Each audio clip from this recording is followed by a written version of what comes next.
Om Sahana Vavatu Sahano Bhunattu Sahaviryam Karavavahai Tejasvinavadhitamastu Ma Vidvishavahai. Om Shanti Shanti Shanti. The reason why Mandukya Upanishad is so extraordinary because it has so many uh, secrets which are hidden in that, are so many ideas which are hidden in this Mandukya Upanishad. And one thing is that we have seen that Mandukya Upanishad very gently gives us the idea called as that you are the person who takes care of your well-being health. That's why Sthola Bhuko, cross, everything. So that means to say it gives us a direction what you do in the wakeful state and then normal every activity that you do with the help of senses. Deeper than that, it goes to explain to us the dream state. Idea of dream state, how powerful is our emotions or the mind, bhavana, that it can create a whole parallel world for us. That's what is the idea of dream world that we have seen, that it creates the whole uh, replica of the wakeful state world. And it's totally independent. And also that it has given us the idea that deep sleep state where neither wakeful nor dream is there, but you are totally free from both these things. And that is what the third state that we see, the sushupti, dreamless sleep state that we have. But it also now arrives at the idea that all these three states are yours, but each one is very independent. That means to say the way that independence is there, it belongs to somebody, wakeful, dream, and deep sleep state. So you are not that. You are somebody behind all this thing. This is what is Turiya, the fourth state. Now, the second idea is that, but we have also experience of the wakeful, we have also experience of the dream. So the person who is experiencing is supposed to be Vaishvanara, Taijasa, and Prajna. So that means you are somebody behind it. That is the Atman. And Atma becomes Vaishvanara, Atma becomes Taijasa, Atma becomes Prajna, going through all these experiences. But the Atma is separate, you are separate. And this, he wants to put it in the form of words. The way that you can put it in the form of words is the reason why that all the words that are there is embedded in from A to Mm. So therefore, we have taken the Upanishad has taken the word Aum to represent all these three states. And all these three put together becomes Om. And then Om merges into silence, and that silence is the fourth state. And now this way that he gives us the sadhana aspect also very clearly in that. This is one aspect of it. We have seen the primary aspect in the Mandukya Upanishad, the Upanishad shlokas. But further, when you analyze these things, it can take us to much deeper level of understanding. That's what Gaudapada or the other commentators have given us the idea of Karikas. Karika is that explanation, elaboration of these things. These are the granthas that are there. Here also there are four different karikas. So through which that this Upanishad has given. One very important idea it gives is that, like the way that wakeful experience that we have, the dream experience separate, deep sleep experience that we have, these are separate. But then all these three things come from the same source. This is a very important philosophical conclusion that we have is that, thank you, Murali, has got the internet. So the fourth state, the most important aspect that gives us that the creation is not from different sources; it's the same source which has bring out all this creation. This is a basic question of Upanishad, which is that where from this comes. Yatova imani bhutani jayante yena jatari. These are the questions the Upanishad asks. How this creation has taken place, where this creation goes back.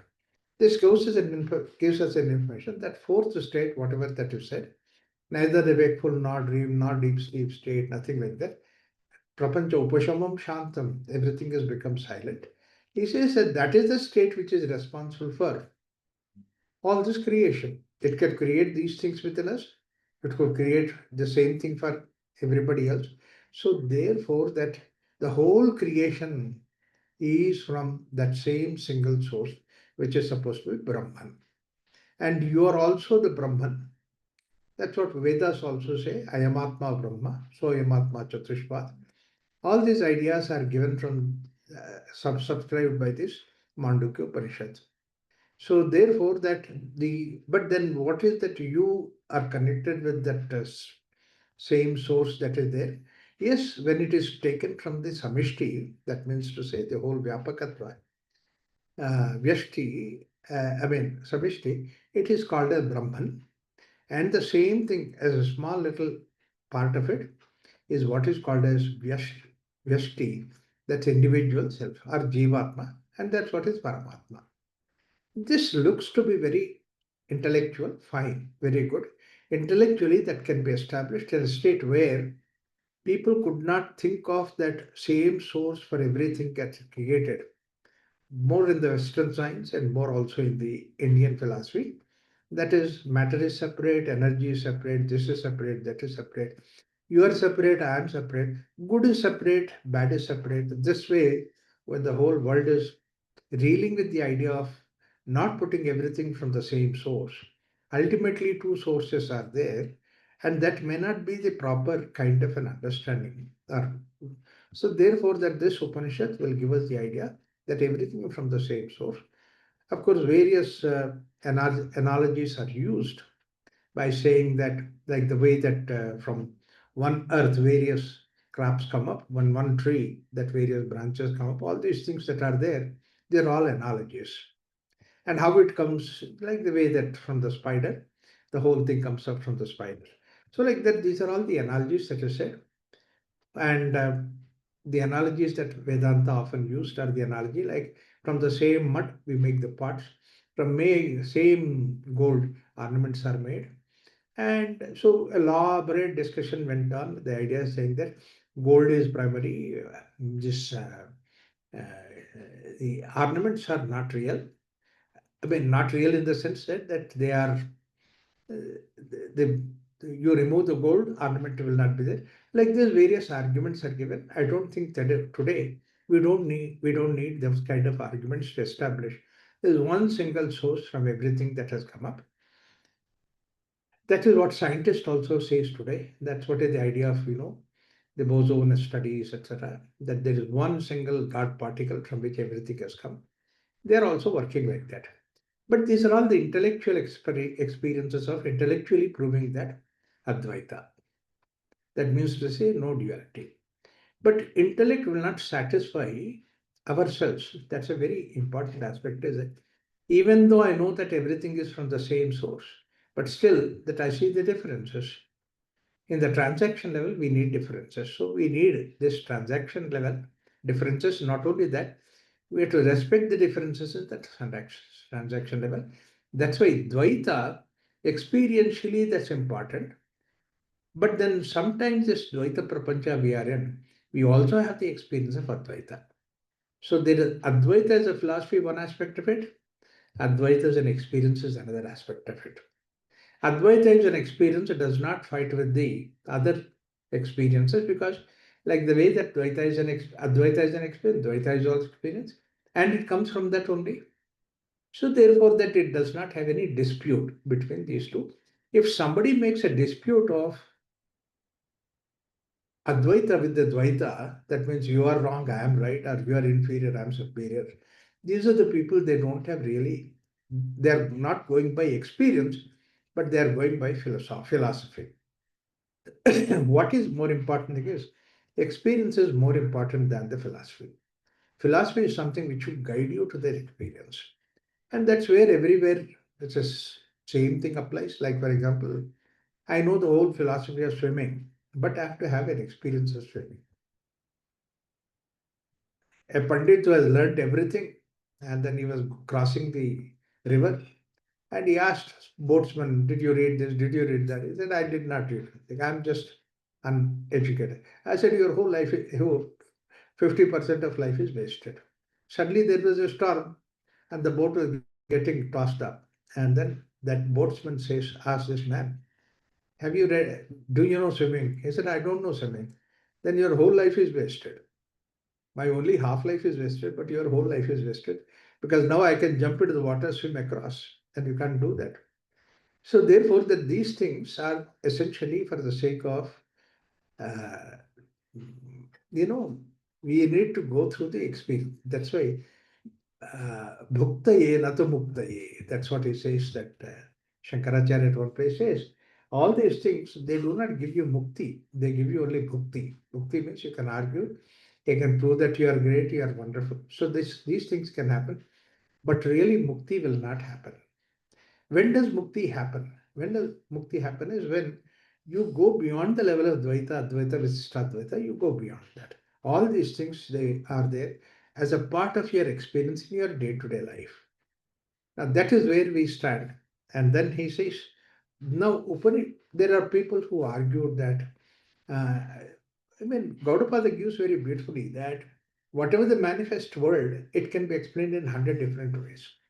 Unmanifest does not have any many ways of explaining. So you don't have to explain about Advaita philosophy. As a philosophy, you don't have to explain. You give analogies, but you can't really, you are not explaining the Advaita philosophy. But Dvaita can have many ways of understanding it. Sankhya is one of the ways, and then Vaisheshika another ways. And then so like that various people have given various siddhantas. Idea is to say that all these siddhantas will lead us to the same idea, and that is what is Brahman. Your nature itself is that. So therefore, it is supposed to help you in that way, that your growth towards realizing that the Atman itself is Brahman. And Atman is not something which is exclusive, but you are the Atman. That's what in Sanskrit, Atmanepadi, that means Atma is a case. It's not that something sitting. Like for example, wakeful person is different, dream person is separate. And then deep sleep person, the same way Atma is also separate, but you are different from that. It's not like that. You are the Atman. So you are the person that is there. That way, one more important information that we get is that just because that you move from one state to another state, wakeful to deep sleep state, that means nothing is really binding you. You can free yourself from that. And if you try to free yourself from that, that means to say you are becoming one with the identifying yourself with the Brahman, Atman, not getting caught up in the world outside. Then why the world is created, why all these things happen? He says one thing is they don't ask this question, it is just only the expression that is given. The creation is now is analogous to the idea called as the dream, the way that we create, the same way wakeful state is also created. There is no difference between the dream state and wakeful state from the point of view of creation. Otherwise, experience is different. But from the point of creation, whatever the way dream is created, wakeful state is also created. How many things which are created in the dream gone, over, finished, now they don't come back. Dream is over. The same way in the wakeful state also, when you look at it, whatever that was there, it's already gone, over, finished. We were as a child, we were, then we adolescent and adult. All these things are passing. And we just go through that. One who realizes that, then he will not have a problem with the flow of this wakeful state because just as the dream is the flow, the wakeful state is also another flow. And that flow is something which is extraordinary. And normally, what happens is that we look at all these things from the wakeful personality, that is Vaishvanara personality of us. We look at from that therefore that we are identified with this so much. Why do we identify so much with the wakeful state? Is because that wakeful state has all this ability, all this possibility to discuss, possibility to analyze, understand.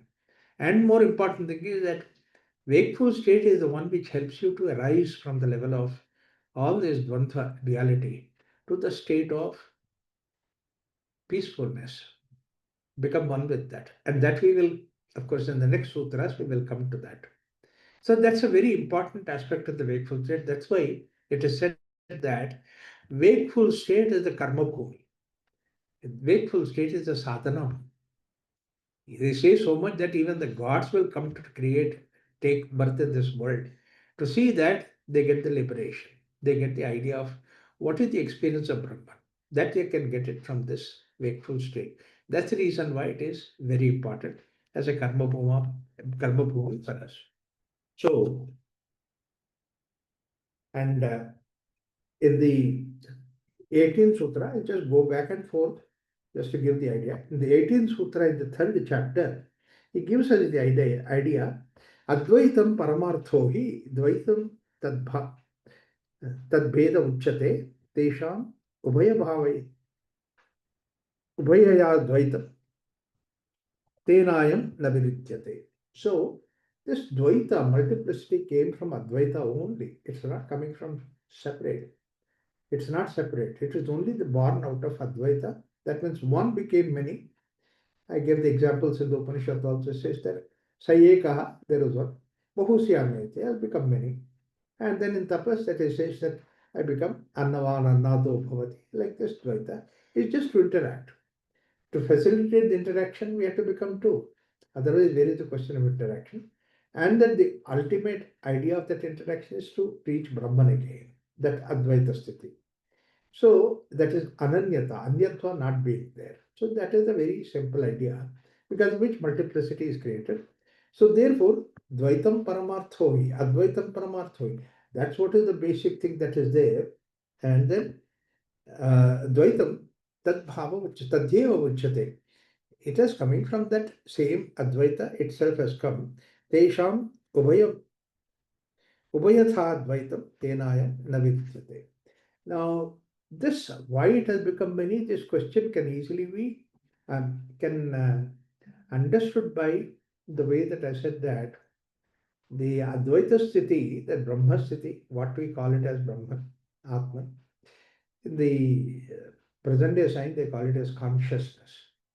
And I gave the idea that this, I found it there's a most tangible explanation for that. Because the moment that consciousness is there, the two things are involved in that. One is the feeling and the freedom. A person who is conscious, I can ask him to open your eyes, he can open eyes. A unconscious person cannot open his eyes.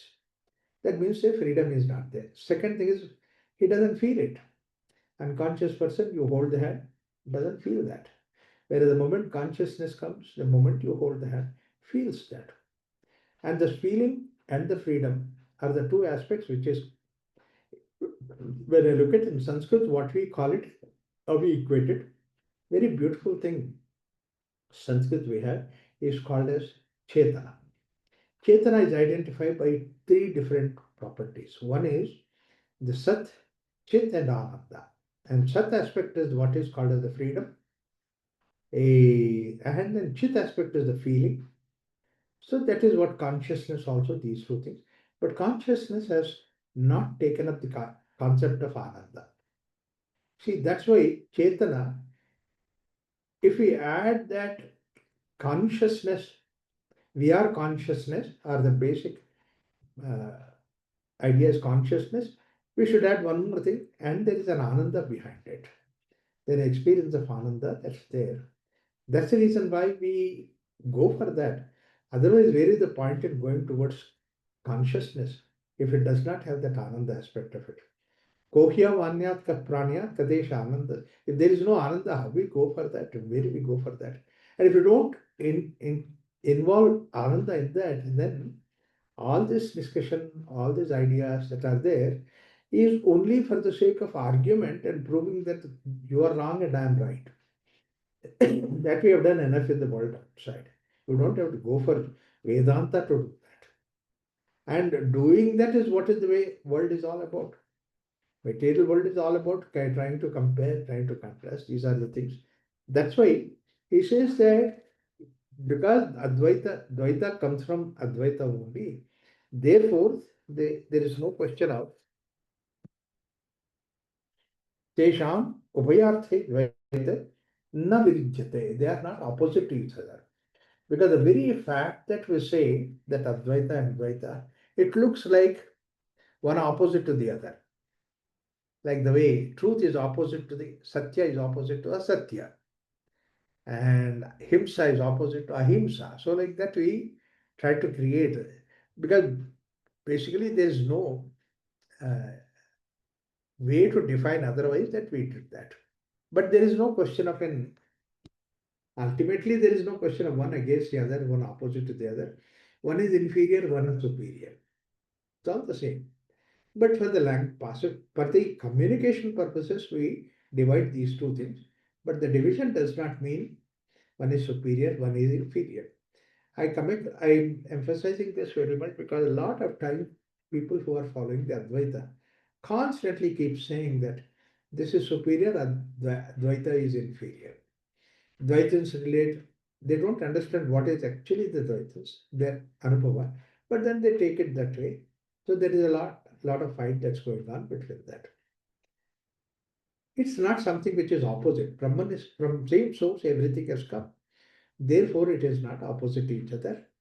So that's why he says that nar vidyate, na virudhyate. There is no viruddha. There is no opposite for that.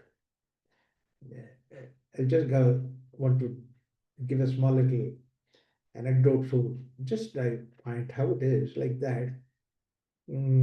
I give a lot of our Hindu names, Sanskrit names to a lot of yoga teachers in Turkey and all. They're Muslims, but then they have now the Hindu names. It's very nice to see that. There are yoga centers, Karuna Yoga Center. Her name is Karuna. So like that, and they love these Hindu names. They love these Sanskrit names. Somebody is called as the, like that. All these names are there. So one girl from Turkey, one of our yoga teachers, she commented on my some information I gave in the in the other Facebook, and she commented on that. And below that name was given as Power. So when I said that, look, you have written so beautifully, commented very nicely, and the way that you have written, I think you are not an Indian, you are not outside India. She immediately wrote back saying that, Raghuramji, I am from Turkey. And I said, oh, and I'm glad that you commented about that. She said, I said that, but your name is this Pavani. So how did you get? She said, you only gave me the name. And in one of the yoga sessions, I was a teacher. I was a student, and then you gave that name. And I really love my name. So normally when I give the name, I give also some explanation about that name, very quick and so I said, why do you love your name? The way that you described about that name, I really felt very happy because he said that you told me that all the words have opposite day and night, good and bad, right and wrong, and all that. Pavitra, Pavitra, but then only one thing that name which does not have opposite to it, it is Pavana. Pavana includes everything. Really, I like my name. And ever since I have accepted that name, I feel that my life has changed. The moment that you go to the idea that there is no viruddha, now where is the question of we are getting upset, disturbed, everything? There is no viruddha. You live your life, you go your head, way with that you. So the creation is, there is no viruddha in that. And when we say Advaita, actually, if you look at the argument saying, if Advaita you say that it's, everything is nothing but Advaita, where is the question of other than you? And what is that you are arguing about? That means you have accepted Dvaita, you accepted something else. If you didn't accept, there is no Viruddha. So that's why he says that Advaita and Dvaita, they are not Viruddha because it's one and the same thing. It's like the way, I mean, it may not be the way that it is like a mother, the father and a child, son, but it is almost like that in one sense, in the sense that the father will not hate his son. Son's progress, he'll be enjoying it. So the same way, Advaitin should enjoy Advaita's way of looking at and progressing towards that. You can go towards that. So therefore, there is no viruddha in this aspect of it. And then there is another thing is like the way that he says, Advayam cha dvayabhasam. That's what is the second, 30th sutra, 29th and 30th sutras. I would like to give this idea.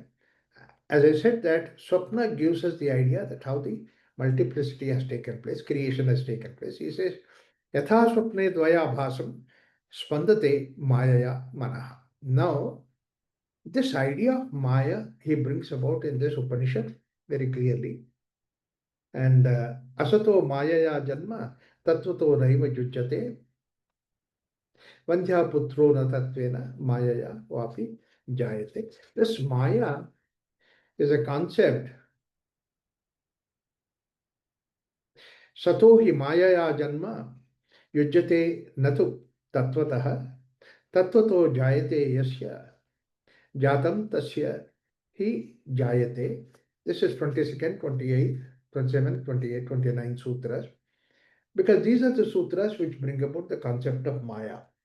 So the Sat and Maya, these are the two things which these sutras bring about. Of course, before that, 26th Sutra will give us the idea of Neti Neti. See, in the Vedanta Parampara, one of the very important practices is the Neti Neti practice. Naiti, Naiti, not this, not this. So that means to say you de-identify from that. So that what happens, Neti, when practically when you want to take it, it gives us the idea of non-attachment with that. I'm not this. And what is that I'm not this is something which is aropita, or this, the situation thrusted on you for the situation. So that what happens is that situation goes away, then you are not that anymore. You feel that you are not that. Simple thing. Na iti, I am not that. But when you are in the situation, you follow that. But normally what people do it when the responsibility comes, they say that na neti neti. Responsibility is not there when they want to enjoy that they enjoy it. It's not like that. Responsibility comes, you do it because that's what is idea that you take up. When the responsibility goes away, that leave it. Like the way the mirror object is in front of it, it reflects. The moment object moves, you leave it away. A very beautiful idea. And practically we can look at this particular thing. That's what I don't know in this class, but I was explaining about one time that this monkey bath or Modi ji does in that monkey bath. One time he always says that students should celebrate exams and all that. One of the students asked that question to Modi ji, saying that Modi ji, we have the exam, you also have the exam. And we are struggling for passing the exam, but you also, I mean, that was the time when elections were there. If you don't pass, what will happen? He asked that question. Very nice question. Modi ji also thought for a while. And he said very beautifully, he said that, basically I'm a Swayam Sevak. I'm a Pracharak, RSS Pracharak. And Pracharak, I do many activities are there, I do that. Groundwork. Sampark is there, this is there, I do all that. They give me some responsibility, I take up the responsibility. Earlier, they have given me some responsibility, I did that. Then they have given. Then later on, they gave me the responsibility of Chief Minister of Gujarat. I did that. Then they gave me the responsibility of Prime Minister. I've been doing it. Now elections, then I lose it or whatever it happens. Then they'll give me another responsibility. See, whatever it happens, that Swayam Sevak, it will not change. I have that. See how beautiful it is to practice this neti, na iti. So I am not this, whatever that is supposed to be functional for me. I have accepted for functional purposes. Otherwise, I am not that. It's a Vedantic word that's come from the ancient times. That's why Neti Neti practice is the way, more important way that we can apply that Neti Neti, even at this body level. I'm not the body, I'm not the mind. This is what Shankaracharya gives us the idea. Neti Neti expression itself, Shankaracharya gives us the idea. Mano buddhi hankara chittani naham. Nacha shrotra jihve, nacha grahana netre. This is what Mandukya Upanishad says. Neti Neti is the way that when you start looking at the world outside, it's not the question of that whether you involve or not involve. Looking at the world, that means when you are perceiving that, Because outside, it's not for the outside, it is for inside. Outside, you are still doing the activity, but inside, you have this neti neti. Na anta shitalataya eva na bir vyavaharam napi. Vyavahara, take care of it. But inside, when you practice neti neti, then you can detach and de-identify yourself from the body, yourself from the prana, yourself from the mind. Much more important thing is intellectual ideas, my values, my this thing. You can dissociate yourself from that so that you become one with the Atmasthiti. Atmasamtam manakrutva nakinchitapi chintayet. In fact, Mandukya Karika says that. You get into that state. So, this is one way. In the 26th Sutra, he approves the idea of Neti Neti is the way of reaching that Advaita Sthiti. These are all the suggestions that is given by the sadhana, how you can go to Advaita, because this is what is Advaita Prakarana. Third one, Advaita Prakarana actually is the way that we have to go back to our nature, and Neti Neti is one way that you can go to that. How beautiful it is. It's only for inside, it's not for the outside. Outside, you are still involved, and it's not for the sake of outside that you give up all those things. That's why Shankaracharya says, Bhagavad Gita kinchata pita, kashayam par bahupruta vesha, sakruta piyena, samadhi vichitta. Like that he says that means to say, outside form may be anything, but deep inside, do you have that idea of you are one with the consciousness, Brahman? All these things are outside. DVG also says that in Kannada, it's a beautiful idea of, Mankutimana Kagga says that there are two different compartments we have. One compartment is where you rest inside. Outside compartment you involve in the activities. And this involving in the activities also is said in Vedanta, the form of aropita. It's superimposed on you. Like you are a man, superimposed is you are a husband. You are a woman, superimposed is you are a wife. You are somebody, and superimposed is what? Your mother or your father, you are this, you are that. All these things are superimposed dharma. So therefore, that all these things are superimposed on you so that you function very well. So that way, यथा स्वप्ने द्वया भासं स्वन्दते मायया मनः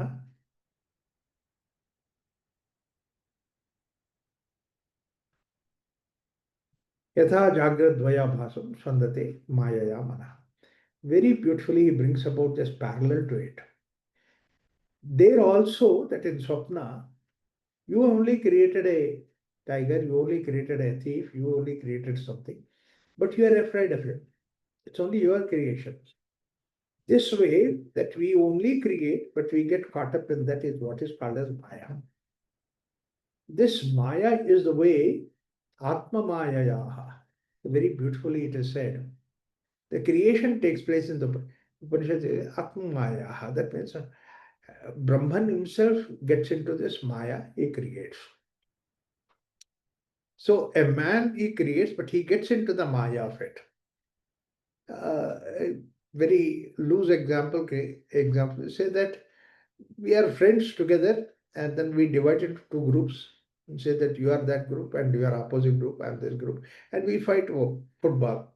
And then this is not my party, that's other party, you kick at all those things. But that's only for the sake of that time when we are playing football. Otherwise, that we are all the same. We should come out of it. But we hold on to that and we burn the TVs and you break all these things and then you kill these people. All these things because that you get caught up into this. Maya is supposed to be something which is an external responsibility that what we are taken, what we are given. Sincerely, we are following it. But we don't leave it as external level. We try to take it deep into us and then get caught up into that. That's what is Maya. Atma Maya. And it's a very nice way of putting it is that Atman is self, Atman is Brahman. Brahman himself has created all these things, and you have created all these things, and then you get caught up in that Maya yourself. So much that you create, you get caught up into that Maya, you identify with that. Like it's always said that, many times people also come to me and say that this mother-in-law and daughter-in-law struggle, that is fight that's going on. And many young girls come and tell me saying that tomorrow, when I have my daughter-in-law, I should not become a mother-in-law myself. That means you identify yourself with that mother-in-law aspect of it so much, what all that you have done. So these are the things which Atma Maya, this is the Maya that we have. Money is created for the sake of some transaction, for that we need to do it. But then money becomes so important that the transaction is also left behind. And then you become one with the money itself. And therefore that you get caught up. We get caught up into all those things. Satsanglo nataratvam chastana, I'll call you. Yatha swapne dvaya bhasam. So the idea that whatever that is in the dream, you know very well that is not that, but the moment that you identify yourself with the prajna, that is the you become one with the prajna. In the prajna, whatever that you create, and yatha swapne dvaya bhasam, spandate mayaya manaha. The same way that tatha jagradvaya bhasam spandate mayaya manaha. There also it is the mind which is creating that. Here also it is the mind which is creating that. Now let me explain about this. The Swapna Maya is what is created by the mind. We say basically that there are some of the, this is the 29th Sutra I'm giving you. Like the way that what happens is that in the, mm, we have suppressed certain emotions, etc., etc.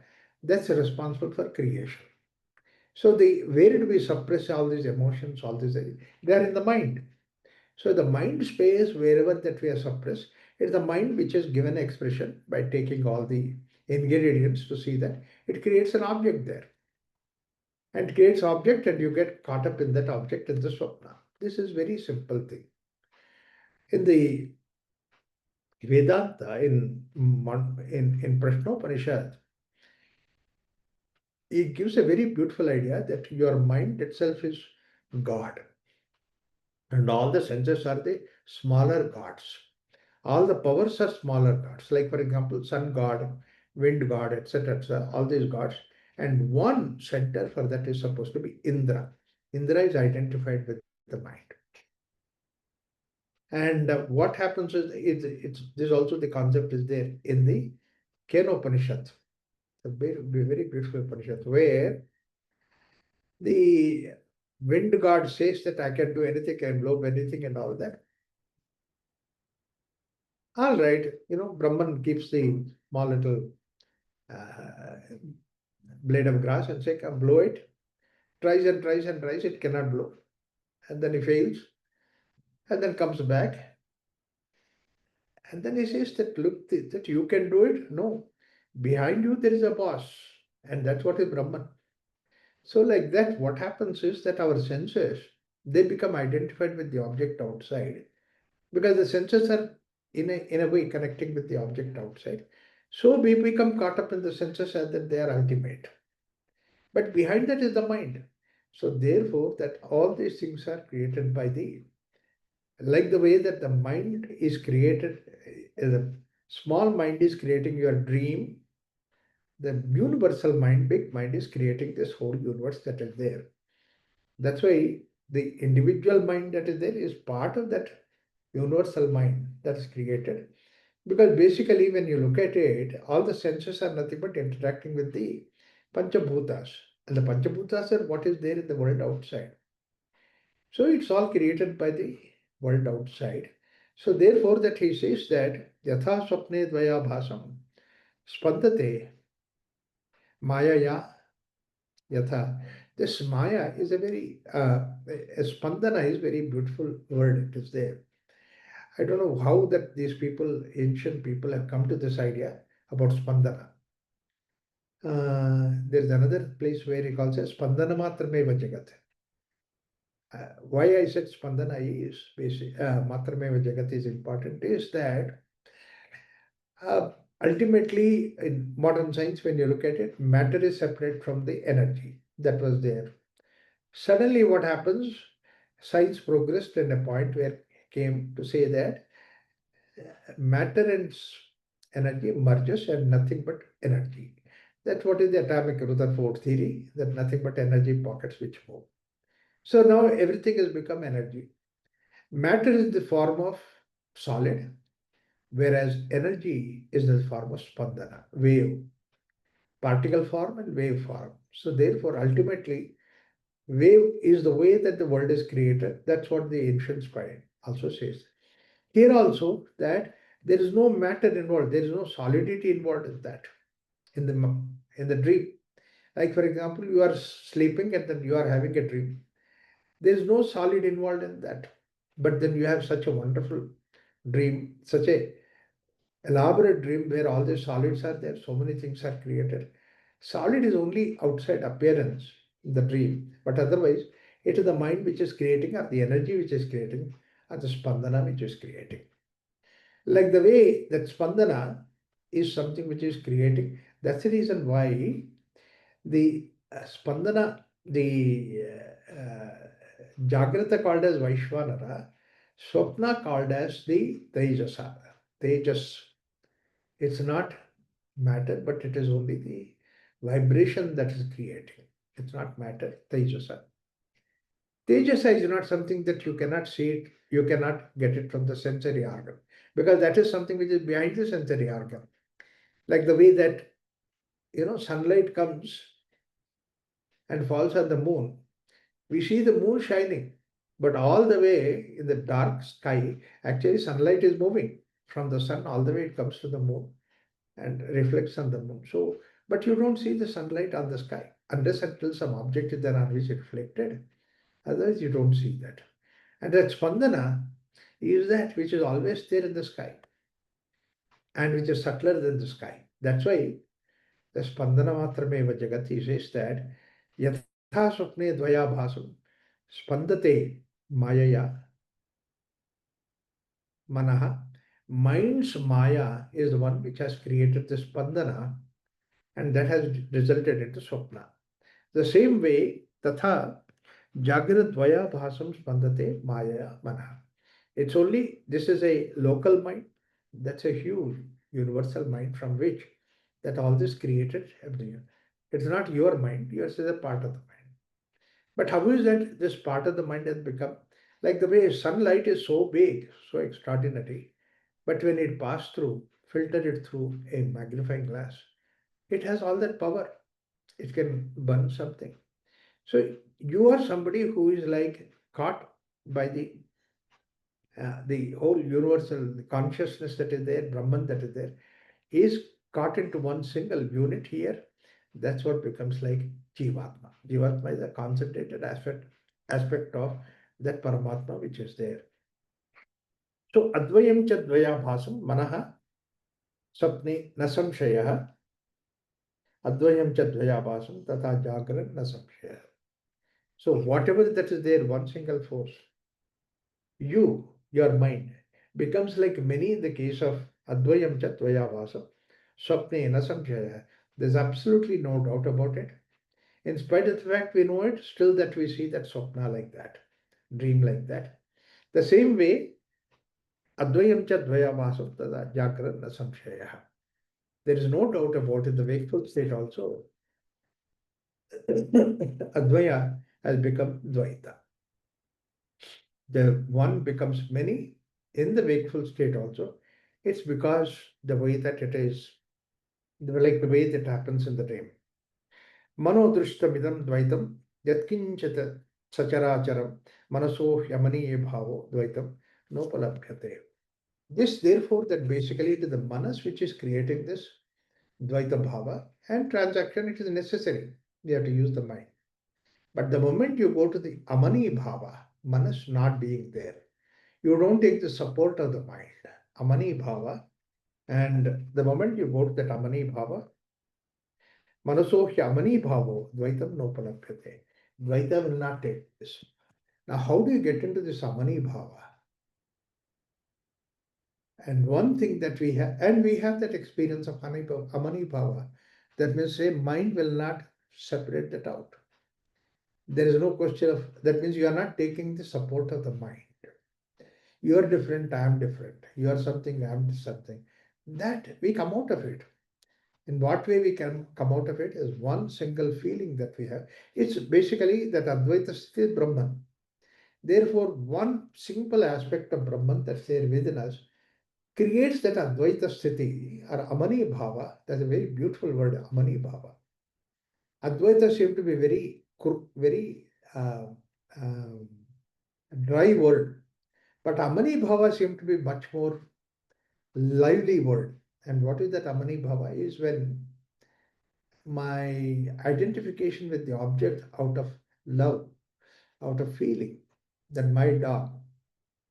Small little simple act of compassion will bring us together, will make us together. Now that is Amani Bhava. That means to say duality is not taking place.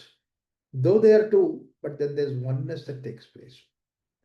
What a beautiful way it is. That's why the aspect close to that Dvaita to Advaita is supposed to be the aspect of compassion, aspect of love, aspect of appreciation. The moment you say how wonderful it is, at when that Amani Sthiti takes place. So Amani Bhava is something which is our own experience because Manas is our own experience. Mind creates the Dvaita the same way. Amani Bhava is also something which is you go beyond the mind and it's your own chase. Unfortunately, what happens is that we have a fear to go to that state. If I say that one is the same thing, then immediately somebody will take advantage. All this fear, everything comes up in the state of Amani Bhava. So, Atmasatyanubodhena nakasangapadeyata amanasthatha yati tatha yati madbhavam tadagraham. When following the instructions of scriptures and the teacher, the mind ceases think as a consequence of the realization of truth, that is self. Then the mind attains a state of non being the mind, the absence of things to be perceived. It becomes a non-perceiver. Atma samsthanubodhena, Atma satyanubodhena. In fact, is looking it from the uh, intellect point of view. I explained about the experience point of view. Intellect point of view says Atma Satya Anubodhena. The moment that somebody says that it's all nothing but Brahman alone, nothing else is there. Atma Satya Anubodhena. Na sankalpaide yatha. Then all your sankalpa will drop. Everything will drop. That's why you can go to Amanasthiti, is the way that he says. But our own day-to-day experience is that it is not just one time that we go, number of times we reach that state, number of situations that we come to that. In some part or the other, we have that Amani Sthiti, Amani Bhava. We get into that out of.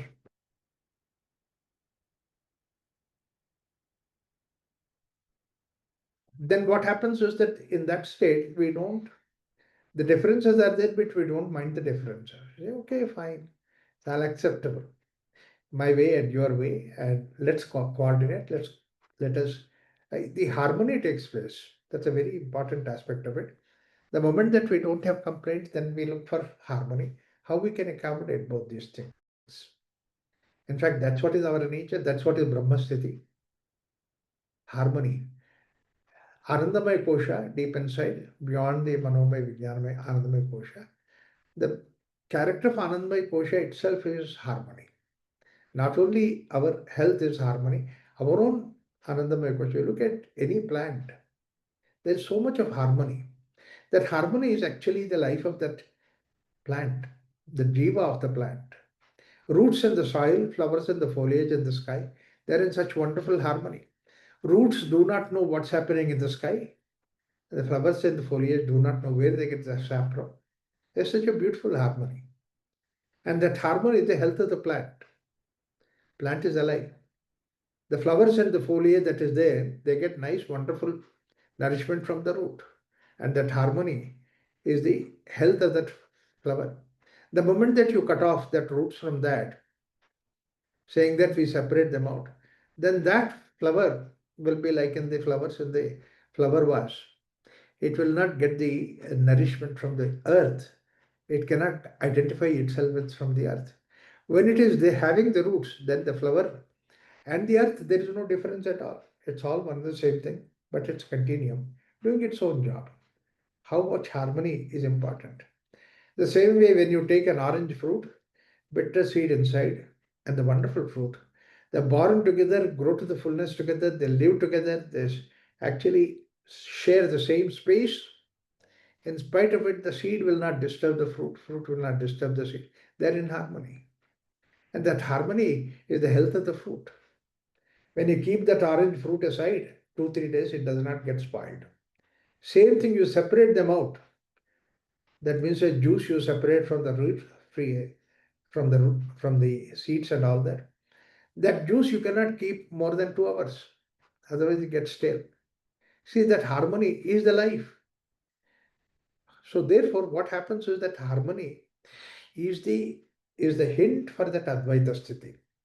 Apparently they are two, but then when you go little backwards, that's all the same. There is no Dvaita. So that's why he says that the mind is something which is creating this is separate, that is separate. But Amani Sthiti is where it's in harmony. They are not separate, they are together. That's why this Advaita seemed to be a dry word. Amani Bhava, it belongs to the emotions, it belongs to the Bhavana Sthiti. We feel that Amani Bhava is supposed to be extraordinary. In fact, when there is Amani Bhava, there is harmony between two different things. Different various swaras that are there, at the moment Amani Bhava is there. That means when there is harmony between that, that's what is music. Advaita doesn't have any music, whereas Amani Bhava is the one which has a beautiful music, a wonderful music. In fact, somebody asked, there one of the press people asked, Balamurali Krishna, what do you call it as music? What's the difference? What is the difference? I said, very simple. Thought for a moment and said, whatever that you hear and is pleasant for you, gels with you, that's what is music. See how simple the definition is. And it may be all the swaras, etc., etc. But for you, when you listen to it, it doesn't gel with you. It's not a music for you. It's a kind of noise. Whereas music is something which gels with you harmoniously. That harmony is within us, looking for the harmony outside. So, and then the press reporter asked one more question. It's in abroad, it's in USA. Another question to what you sang is so beautiful, classical music. And, these days, all the different kind of music, etc., are coming up. What will happen to classical music? Will it survive? You said that it survived for several thousands of years. Will it survive? But said, yes, it will survive. Then she asked the next question, what makes it to survive? Oh, that was a very important question, I thought. He also, for a moment, he became silent and then he gave the answer. He just smiled. If it does not survive, it's not a classical music. How beautiful it is. When there is harmony, it will survive. A plant will survive as long as the harmony is there. A fruit will survive as long as that harmony is there. A music will survive as long as that wonderful harmony is there. So, the moment that you mind, anything that is there in the mind can take you to that amani sthiti, harmony. That's what you transcend the mind. All the sadhanas of yoga are supposed to transcend you from the mind level. Patanjali puts it as dharana, dhyana, samadhi. The moment that you go beyond that, that's what is Brahmasthiti, Atmasthiti. So now he comes to the real practical hint about that, how it can transcend that. He says, Nigruhitasya manasaha nirvikalpasya dhimahi prachara satu vigneya srishuptau anya natatsamaha. So it is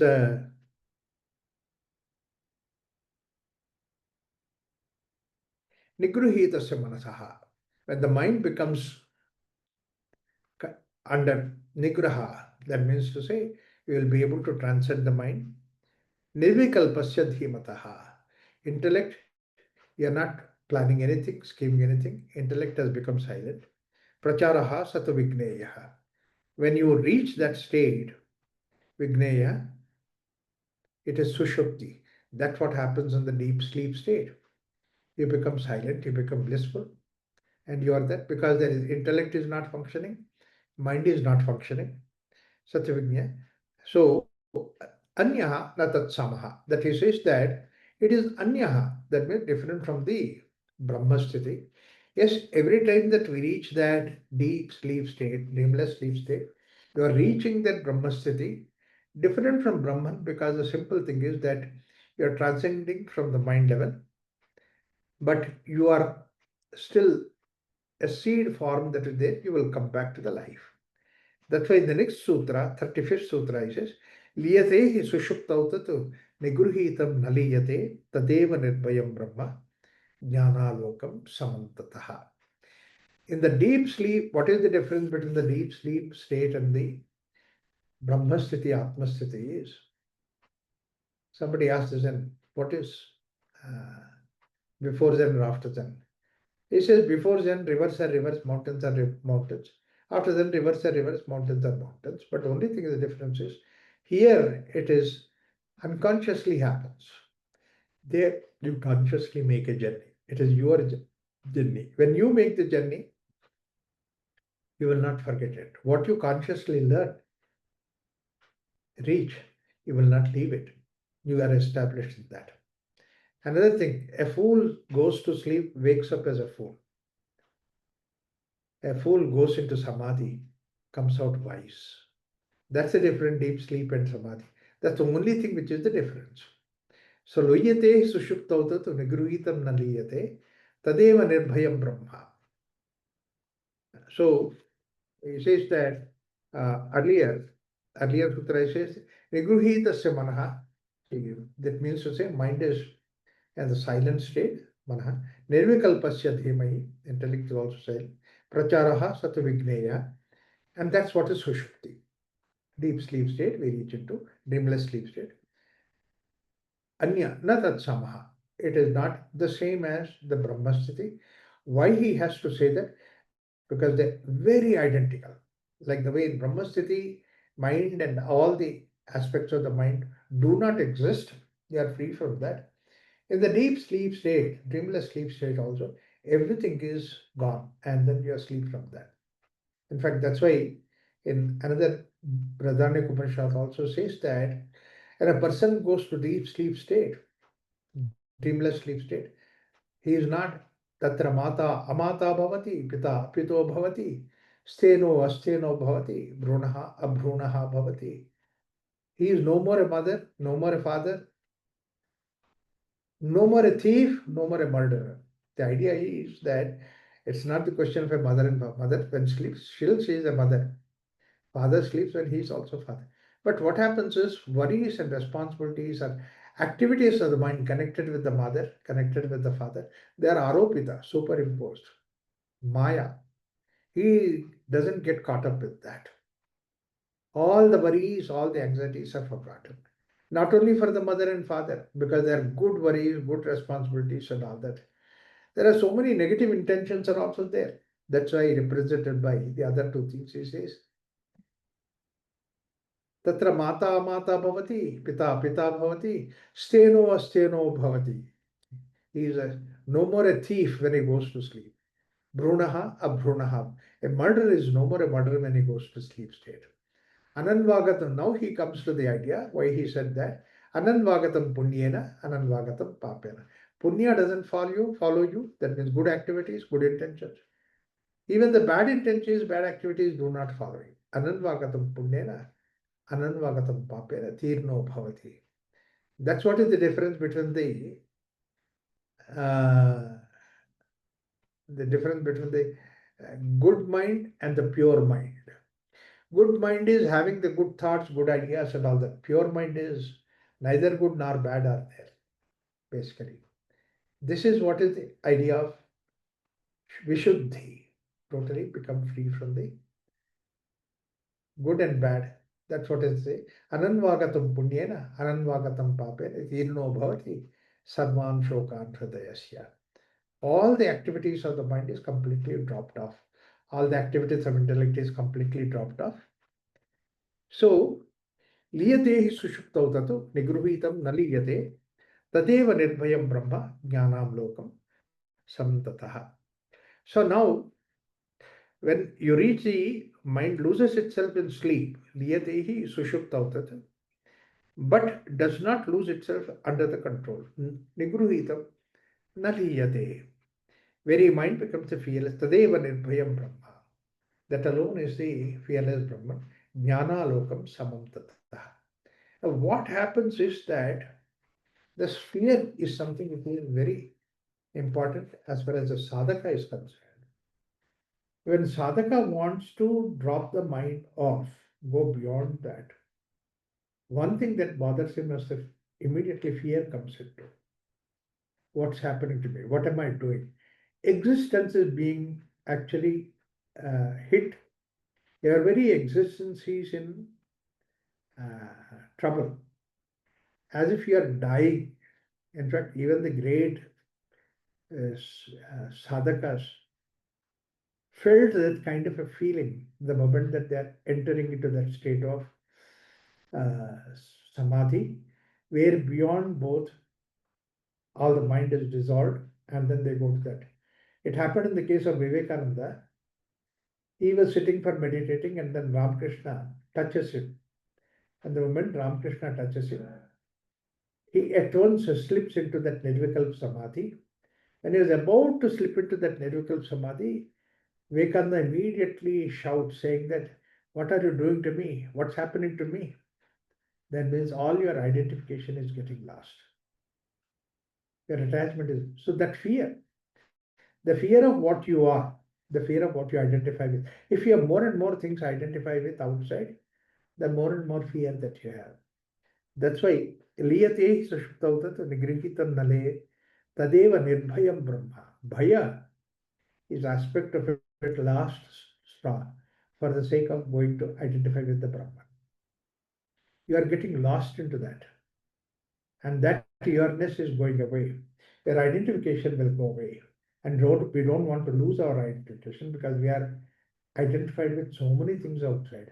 The more and more that we identify ourselves with the things, the more and more that we are afraid of reaching that state. Because once you reach that state, even the things they forget about it. Jnana alokam samam tataha. Nirbhayam Brahma, a state of Brahma where the fear is not there. That's the moment that where you get into Jnana alokam. And you become one with the knowledge yourself. You become one with the knowledge, you become one with the creation itself. Jnana is Satchitananda. You become Ananda yourself. See, until that time, what is happened is that you are seeking Ananda outside. But the moment you identify yourself with that, then you become Ananda. You don't seek Ananda. You are in the state of Ananda. This is what is Jnana Lokam, some of the. So that means to say, everywhere around that you have that, the Jnana Alokam. This is what I gave the idea earlier. These are the three aspects that are there. One aspect is the Sat, and the other is Chit and Ananda. When the moment that you reach that Sat state, that means to say beyond all this intellect, when you go to just mere living, and that's where basically Jnanam is also part of it. It comes from that same silence and Ananda. You reach that state of Ananda. In fact, in the other Upanishad also, Taittiriya Upanishad, he says, Bhishasmad Vatapavate, Bishodeti Suryaha, Bhishasmad Agnischa Indrischa Mrityurdhavati Panchama.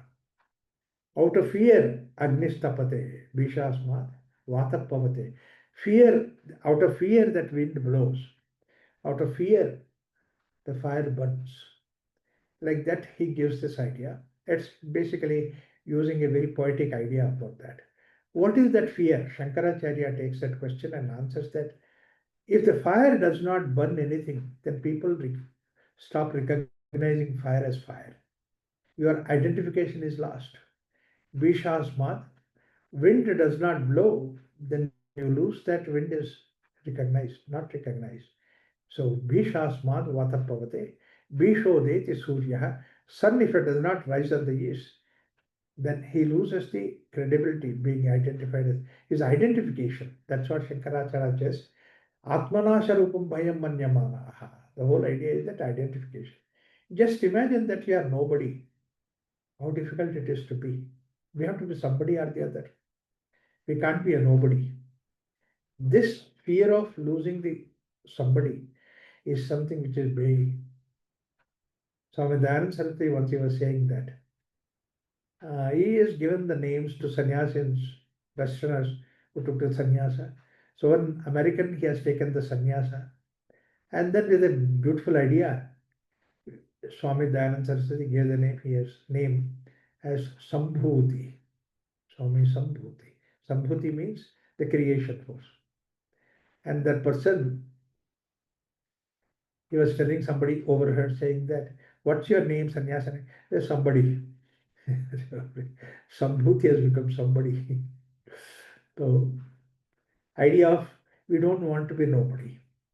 And this is not only with us, even the sun god and all that.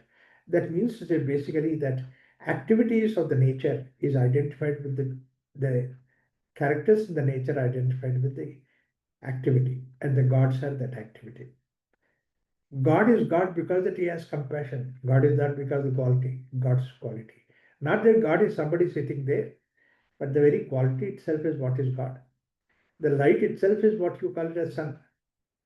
The blowing quality itself is what we call it as earth or the wind.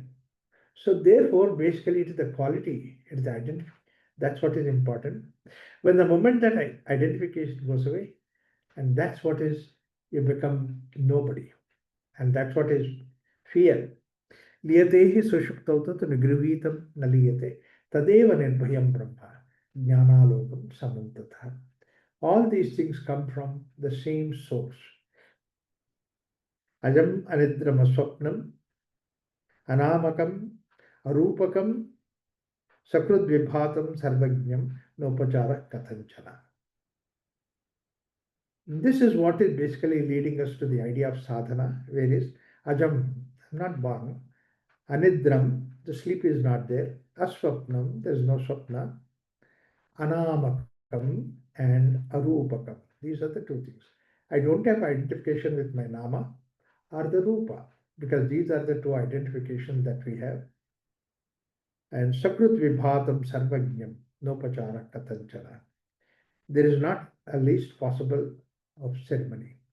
No upachara katanchana. You don't have to be have any other significance other than you are Brahman himself. Once you become that, that's what is Brahman. That's the idea. Now, how to reach that? What is that has to happen? Let me give a little hint, and then the other sutras will give us that beautiful idea about that. That is, when you are doing an activity, karma is there, kartru is there. Kartu and karma, these are the things which are there. Do an activity, identify with that activity. You might even say, I'm not kartru, I'm free from that. Actually, you are that. But then what happens is that you de-identify from that kartru, so that the karma you dissociate yourself from. But how do we? But you cannot run away from the work because you are in the world. Yeah, run away from the world is the way that Advaita philosophy says that world is Maya, world doesn't exist. But it is not that way. As I said, Maya is that activities have to happen. Brahman itself has become creativity. What is the way it can be done is by being a sakshi. That means only observer. See, there are two aspects within you. One aspect is that which does the activity, that is what is Vaishvanara. Other is somebody who is observing you doing an activity. This is what is called as the observer or sakshi. So this aspect of sakshi, when you identify yourself with, then you are not caught up in the Dvaita Advaita. Both these things have become at a level where the transaction takes place, but you are beyond that. So the whole idea of sadhana, therefore, is ultimately rests in being a sakshi. And just let me give a hint, stop it here. That is, Bhagavad Gita 15th chapter helps us a lot to understand that aspect of it, which is supposed to be Purushottama Prapti Yoga, Purushottama Yoga. That is where Krishna catches this concept of what is beyond these two, beautifully given, and how we can respect both these things. Dvaita, Advaita, enormously we respect once we reach that state. And practically it is very useful, practically it is applicable. And in fact, a true sadhaka is somebody who identifies with that, who reaches that state. Let's look into that, beautifully given. But actually, what Krishna gives is that the aspect of that he brings about beautifully in the last four sutras of that Purushottama Yoga.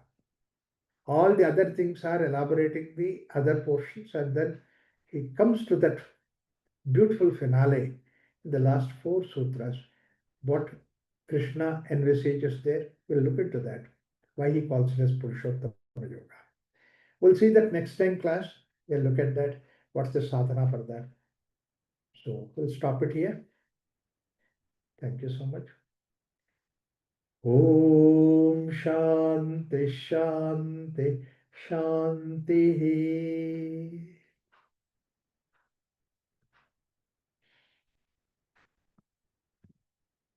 Can unmute and if you have any questions or anything. Namaste, sir. Namaste. Sir, as you told that all fears are from the identification Yeah, from the outside world. right. So I'm confused. Let me correct. We have identification with the outside world. Losing that identification is the fear. I may lose Yes, that. yes. Yeah. Yeah. So losing that identification doesn't make me feel disconnected from the Yes. relations around or people around. How I will then act into the means into the world or in family means how I will associate myself then. That's why these are the two aspects of it. That's one is you identify with the role, but the role has a responsibility. Yes. Continue to do the responsibility. Don't have to fix yourself on the role. Every role brings about responsibility. Whatever role that you play, it becomes a responsibility. Like for example, you are playing a role of sister, then sister's responsibility. But next moment you are supposed to play a role of a mother. Your child comes, then immediately is told to the mother's responsibility. You are doing it. You are switching. That means don't identify with the role, but the responsibility you identify. Okay. If you do that way, then you have no confusion within you. That's what Patanjali also says. Different roles you can play when you don't identify with stuck with one role, become difficult. Okay. So then it will be possible to understand other emotionally. Then how I will. Much better actually, because any Okay. other role will not interfere with that role. Okay. See, the other role will not interfere with that role. You are truly in that role that you are doing. Again, I normally try to give the example of Modi ji. On his birthday, you will come to his mother. And he sits with his mother. You see that how beautiful. He's like a child sitting with the mother, talking to her, how is your health, this, that, and all that. And he says, and then finally at the end of it, birthday, therefore, I touch your feet, seek his blessings. She gives 500 rupees.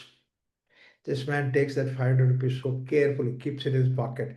And a man who holds $5 trillion, he keeps that 500 rupees in his pocket. And when he goes to the temple, he put that 500 rupees. He plays there the role of a son, not as a prime minister. Role is left behind. Thank you. Thank you. We are so fortunate that we have prime minister who understands our philosophy so deeply.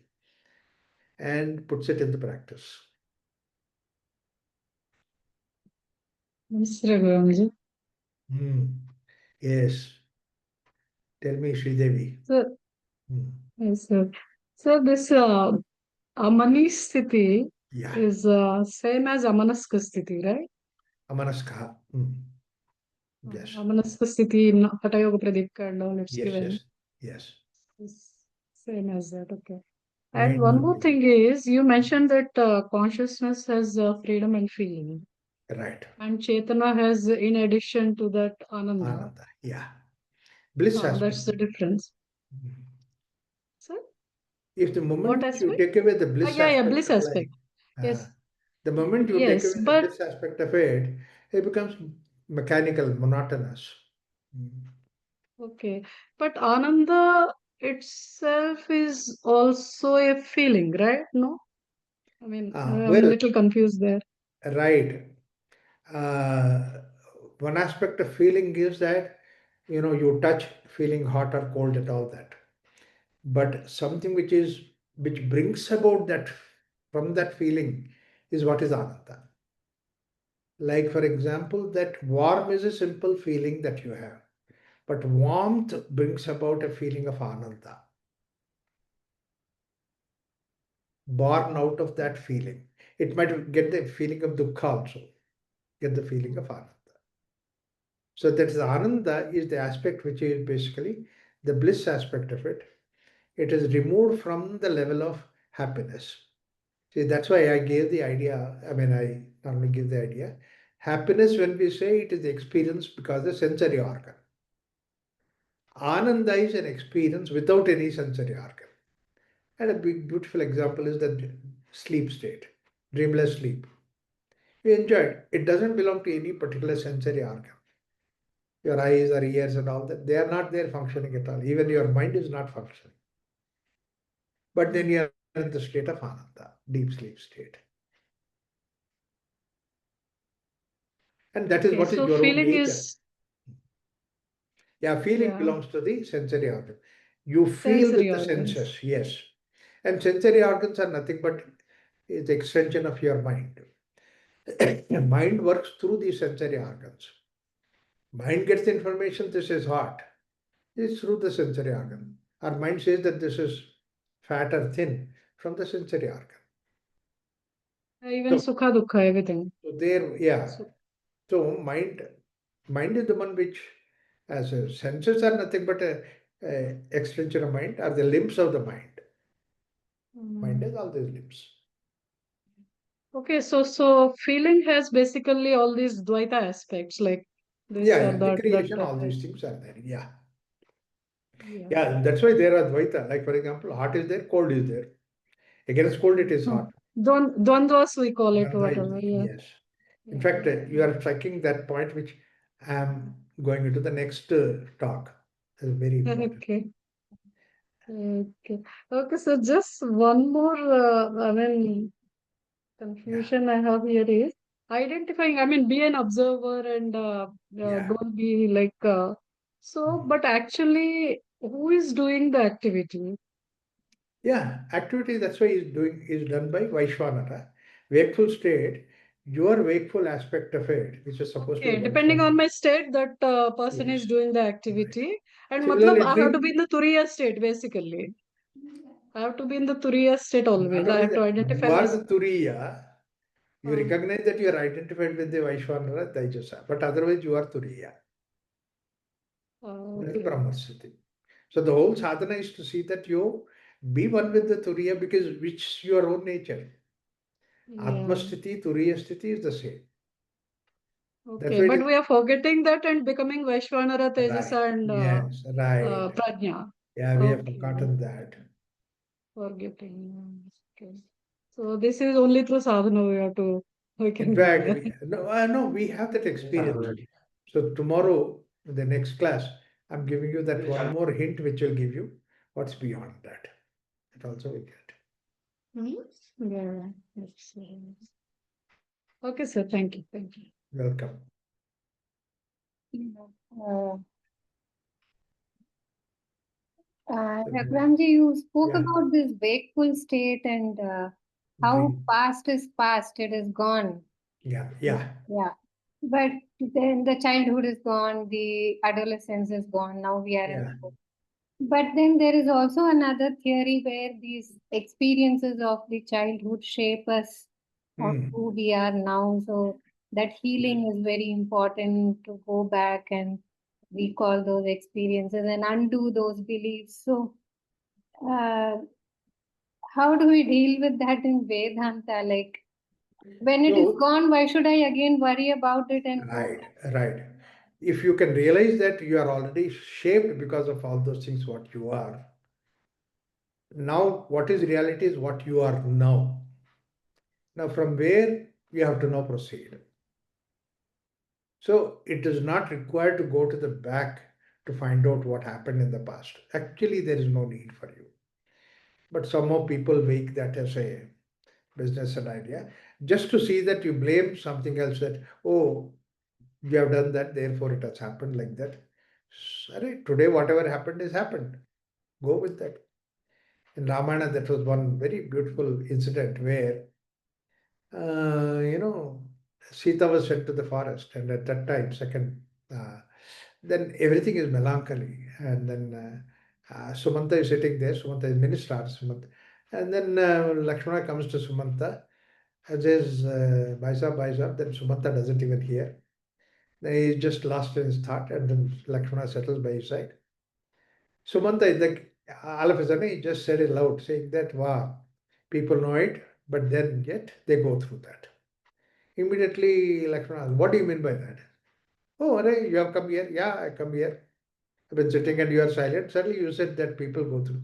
Yeah, I was just recollecting what all happened in the past. People go through, but then they could not help it. Why? What? Said your dad knows that. I mean, yeah, your dad knows that he'll be separated from his son and immediately he'll be dead. That was the curse. Oh, he knew that? Yeah. How did you know? Arey, I was there with him. Both of us, we went out and then we came to know about that. So I also knew it. That also. But why did he not stop? That's why I'm saying he could not stop sending Rama to the forest. Arey, if I had known that, I would have stopped. Arey, Baba, you are. How can you think that your dad knows and he can't stop? No, I would have seen that Rama stays back. Hey, don't like childish. Don't like Rahul Gandhi.